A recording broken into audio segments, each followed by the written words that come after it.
ಇಂದಿನ ವಿಡಿಯೋ ಶಿವ ಸಹಸ್ರನಾಮದ 56ನೇ ಸ್ತೋತ್ರದ ಬಗ್ಗೆ. ಶಿವ ಸಹಸ್ರನಾಮದ 56ನೇ ಸ್ತೋತ್ರವು ಹೀಗಿದೆ.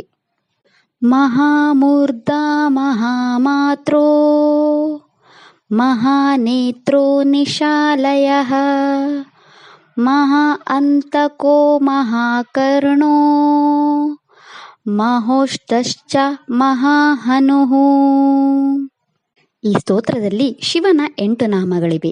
ಈಗ ಶಿವನ ಈ 8 ನಾಮಗಳ ಅರ್ಥವನ್ನು ವಿವರವಾಗಿ ತಿಳಿದುಕೊಳ್ಳೋಣ. ಶಿವನ ಮೊದಲ ನಾಮವು ಹೀಗಿದೆ: ಓಂ ಮಹಾಮೂರ್ಧನೇ ನಮಃ. ಈ ಶಿವನಾಮದ ಅರ್ಥ ದೊಡ್ಡ ತಲೆಯನ್ನು ಹೊಂದಿರುವ ಆ ಭಗವಂತನಿಗೆ ನಾನು ನಮಸ್ಕರಿಸುತ್ತೇನೆ. ಶಿವನ 2ನೇ ನಾಮ ಹೀಗಿದೆ: ಓಂ ಮಹಾಮಾತ್ರಾಯ ನಮಃ.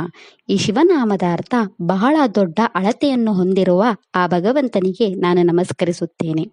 ಶಿವನ 3ನೇ ನಾಮ ಹೀಗಿದೆ: ಓಂ ಮಹಾನೇತ್ರಾಯ ನಮಃ.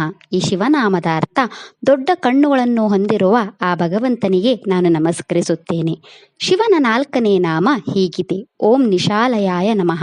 ಈ ಶಿವನಾಮದ ಅರ್ಥ ಕತ್ತಲೆಯಲ್ಲಿ ಅಡಗಿರುವ ಸ್ಥಳವಾದ ಆ ಭಗವಂತನಿಗೆ ನಾನು ನಮಸ್ಕರಿಸುತ್ತೇನೆ. ಶಿವನ 5ನೇ ನಾಮ ಹೀಗಿದೆ: ಓಂ ಮಹಾಂತಕಾಯ ನಮಃ. ಈ ಶಿವನಾಮದ ಅರ್ಥ ಮರಣಕ್ಕೆ ಅಧಿಪತಿಯಾದ ಆ ಭಗವಂತನಿಗೆ ನಾನು ನಮಸ್ಕರಿಸುತ್ತೇನೆ. ಶಿವನ 6ನೇ ನಾಮ ಹೀಗಿದೆ: ಓಂ ಮಹಾಕರ್ಣಾಯ ನಮಃ.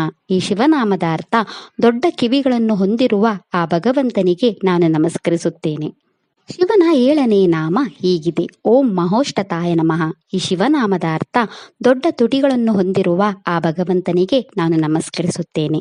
ಶಿವನ 8ನೇ ನಾಮ ಹೀಗಿದೆ: ಓಂ ಮಹಾ ಅನವೇ ನಮಃ. ಈ ಶಿವನಾಮದ ಅರ್ಥ ದೊಡ್ಡ ದವಡೆಗಳನ್ನು ಹೊಂದಿರುವ ಆ ಭಗವಂತನಿಗೆ ನಾನು ನಮಸ್ಕರಿಸುತ್ತೇನೆ. ಇದಿಷ್ಟು ಶಿವನ 8 ನಾಮಗಳ ಬಗ್ಗೆ. ನಾಳೆಯ ವಿಡಿಯೋದಲ್ಲಿ ಶಿವ ಸಹಸ್ರನಾಮದ 57ನೇ ಸ್ತೋತ್ರದ ಬಗ್ಗೆ ತಿಳಿಯೋಣ. ಓಂ ನಮಃ ಶಿವಾಯ. ಈ ವಿಡಿಯೋ ಇಷ್ಟ ಆದರೆ ಲೈಕ್ ಮಾಡಿ, ಶೇರ್ ಮಾಡಿ ಮತ್ತು ಚಾನಲ್ ಸಪೋರ್ಟ್ ಮಾಡೋಕ್ಕೆ ಸಬ್ಸ್ಕ್ರೈಬ್ ಮಾಡಿ. ಧನ್ಯವಾದಗಳು.